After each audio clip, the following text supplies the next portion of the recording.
Shalom, selamat pagi Bapak Ibu Saudara-saudariku yang terkasih di dalam Tuhan Yesus Kristus. Kita berjumpa kembali dalam Renungan Pagi Embun Surgawi. Mari kita akan bersama-sama merenungkan kebenaran firman Tuhan pada pagi hari ini yang menjadi dasar di dalam kehidupan kita untuk kita melakukan segala aktivitas sepanjang hari ini. Mari kita akan bersama-sama kita datang kepada Tuhan, biarlah Tuhan Yesus yang akan memimpin ini.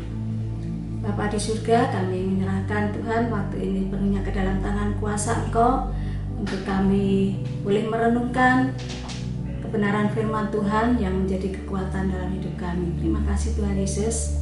Amin. Saudaraku yang dikasihi oleh Tuhan, firman Tuhan dengan tema perbuatan kasih Tuhan. Perbuatan kasih Tuhan terambil di dalam Injil Markus pasal yang ke-7, ayatnya yang ke-35 dan 37. Demikian bunyi firman Tuhan. Maka terbukalah telinga orang itu, dan seketika itu terlepas pulalah pengikat lidahnya. Lalu ia berkata-kata dengan baik. Mereka takjub dan tercengang dan berkata, ia menjadikan segala-galanya baik. Yang tuli dijadikannya mendengar, yang bisu dijadikannya berkata-kata.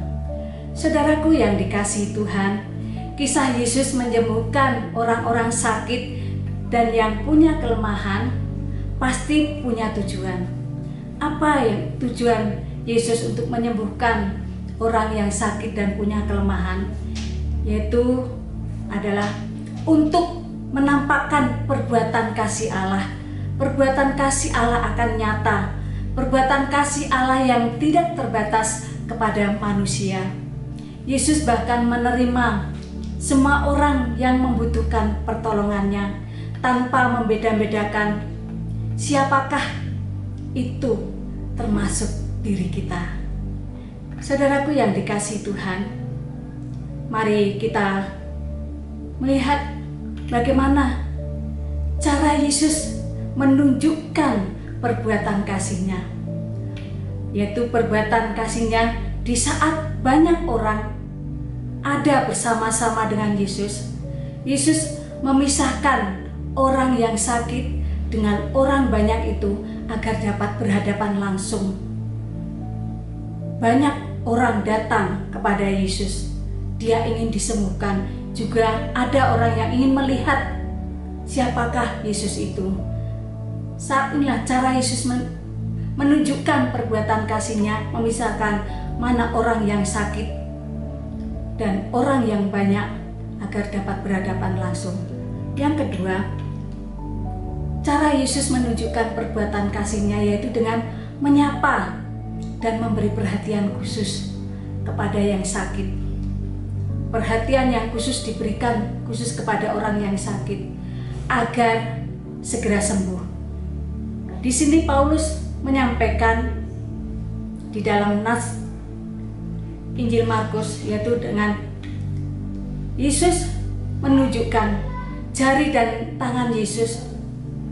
Jari dan tangan Yesus meraba telinga dan lidah si sakit, yang memiliki kekuatan yang luar biasa dengan hembusan nafas Yesus dan kata Efata, terbukalah. Maka terjadilah mujizat. Mujizat yang sudah dilakukan Yesus, yaitu telinga si sakit menjadi terbuka. Telinga si sakit menjadi terbuka. Tali pengikat lidahnya yang membuat orang itu bisu menjadi terlepas sehingga dapat berbicara kembali. Saudaraku yang dikasihi Tuhan, orang yang menyaksikan peristiwa ini menjadi sangat takjub dan tercengang serta memuji Dia. Telinga untuk mendengar dan mulut untuk berbicara merupakan hal yang sangat penting dalam tubuh manusia. Tujuan Yesus menjadi jelas dengan perbuatan kasih-Nya, telinga untuk mendengarkan kebenaran firman Allah, dan kepekaan untuk mendengar suara Tuhan melalui doa-doa kita. Orang berdosa dapat mendengar dengan baik suara Tuhan,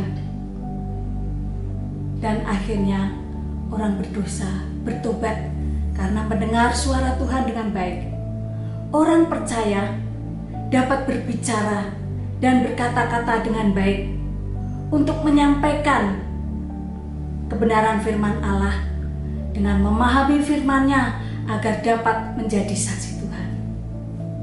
Saudaraku yang dikasihi Tuhan, Tuhan Yesus sudah menyatakan perbuatan